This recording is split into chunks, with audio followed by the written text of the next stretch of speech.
Allez, exercice 27, page 84, c'est parti. Donc, dans cet exercice, 27, page 84, on nous demande d'étudier la fonction inverse, c'est-à-dire la fonction f qui à petit x associe l'image 1 sur x. C'est une application qui va de l'ensemble R étoile, c'est-à-dire que on a le droit de prendre tous les nombres réels que l'on souhaite sauf 0 dans R étoile également, c'est-à-dire que l'on va obtenir tous les réels possibles sauf 0. Bon, ceci dit, ce n'est pas à démontrer, hein, c'est une donnée qu'on fournit et c'est un rappel de cours. Bon, ceci étant admis, question 1, on nous demande quelle est l'image par f de x égale 1, c'est-à-dire f de 1. Ben, il s'agit de remplacer x par 1, j'obtiens donc 1 sur 1, c'est-à-dire 1. Quelle est l'image de 0,5? Alors, on peut regarder quand même à exprimer 0,5 sous forme de fraction. 0,5, c'est un demi. Quelle est l'inverse de 1 demi? Ben, l'inverse de 1 demi, je peux le détailler, c'est 2 sur 1, c'est-à-dire 2. On demande quelle est l'image de 0,1. En fait, il va être plus pratique d'exprimer les nombres décimaux, comme bien souvent d'ailleurs, sous forme de fraction. Donc 0,1, c'est un dixième. L'inverse de 1 dixième, c'est 10. Quelle est l'image de 0,01? 0,01, c'est un centième. L'inverse de 1 centième, c'est 100.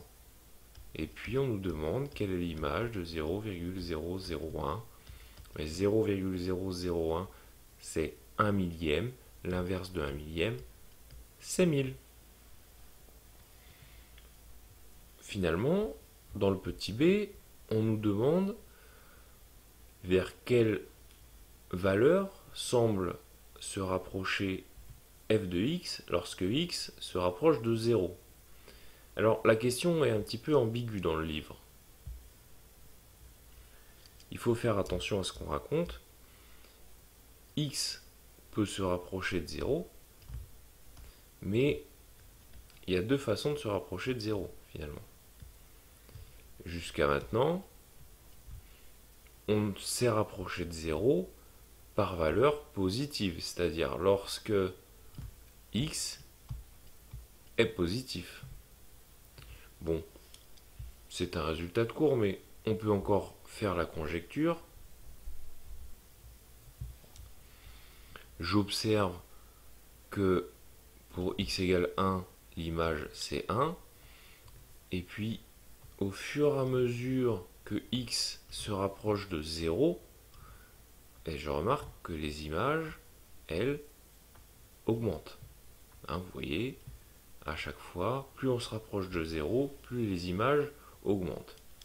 Ainsi, si l'on observe x se rapprocher de 0 lorsque x est positif, c'est-à-dire qu'on se rapproche de 0, mais en venant par les nombres positifs, alors on peut observer que f de x, lui, se rapproche de valeurs très très grandes. C'est-à-dire, il se rapproche de plus l'infini. Très bien. On peut quand même faire le corollaire, c'est-à-dire que si l'on observe x en train de se rapprocher de 0, mais cette fois avec des valeurs négatives, c'est-à-dire qu'on se rapproche de x par valeur négative, bon, eh bien on se rapproche de valeurs très grandes, mais dans les négatifs. Il suffit tout simplement d'observer que si je mets des signes moins devant les antécédents, j'aurai également des signes moins devant les images. moins 0,5, moins 1 demi, moins 2, moins 0,1, donc moins 1 dixième, moins 10, etc. Donc plus je me rapproche de 0 par valeur négative, et plus je vais loin dans les négatifs. Donc lorsque x est en train de se rapprocher de 0, ou lorsqu'on observe x se rapprocher de 0 avec des valeurs négatives de x, alors f de x se rapproche tout simplement de moins l'infini. Bon. C'est quelque chose que l'on observe très bien avec la représentation graphique. Donc lorsque x se rapproche de 0 par valeur négative, f de x se rapproche de moins l'infini. Bon, très bien. Dans la question petit 2. Donc dans la question petit 2, on a quelque chose de similaire avec finalement des valeurs de x qui augmentent. Donc on demande l'image de 2. L'image de 2, ça va être 1 demi, c'est-à-dire 0,5. L'image de 5, l'image de 5, c'est 1 cinquième, c'est-à-dire 0,2. L'image de 10, c'est-à-dire 1 dixième, 0,1. L'image de 100, c'est-à-dire 1 centième, 0,01. Et l'image de 1000, on obtient donc 1 millième, 0,001. Bon. Et on pose un peu la même question, c'est-à-dire qu'on demande que se passe-t-il lorsque x prend des valeurs de plus en plus grandes. Alors de plus en plus grandes dans les nombres positifs, hein, on suppose, étant donné la forme du travail demandé, bon, par un rapide travail d'observation, et si on se rappelle le cours, mais on peut dire que si x, on dit que x tend, hein, lorsqu'il se rapproche, si x tend vers plus l'infini, c'est-à-dire qu'il prend des valeurs de plus en plus grandes, alors f de x, lui, tend, alors f de x, c'est-à-dire les images de x en fait, hein, mais f de x tend vers 0, tout simplement. Question 3, on demande de rappeler un résultat du cours, c'est-à-dire quelles sont les asymptotes de la représentation graphique de la courbe représentative de f de x. Bon, alors on peut rappeler rapidement l'allure de la courbe représentative de f de x. Alors voilà, j'ai tenté une représentation à la tablette graphique, donc c'est pas triste, hein, de la courbe représentative de la fonction f. Alors ça vaut ce que ça vaut, c'est bien sûr une hyperbole, et on note la présence de deux asymptotes.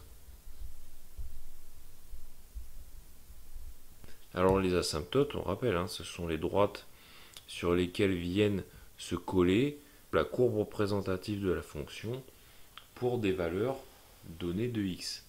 Donc lorsque x tend vers des valeurs très très négatives, alors on va observer la courbe qui va venir se coller à l'axe des abscisses sans jamais toutefois la toucher. On a donc l'axe des abscisses tout simplement d'équation y égale 0 qui est une asymptote. Et lorsque x se rapproche de 0 par les négatifs, la courbe vient se coller à l'axe des ordonnées. Même chose lorsque x se rapproche de 0 par valeur positive, la courbe vient aussi se coller sur l'axe des ordonnées. Voilà, bon, tablette graphique, hein, je vous ai dit, je suis plus matheux qu'artiste, hein, mais ça s'était vu.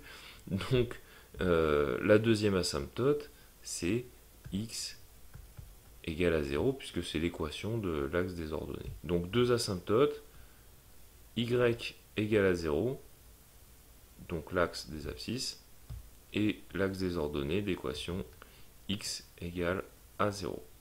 Voilà les deux asymptotes. Donc on demande quel est le sens de variation de f sur l'intervalle moins l'infini 0 ouvert et 0 plus l'infini ouvert toujours.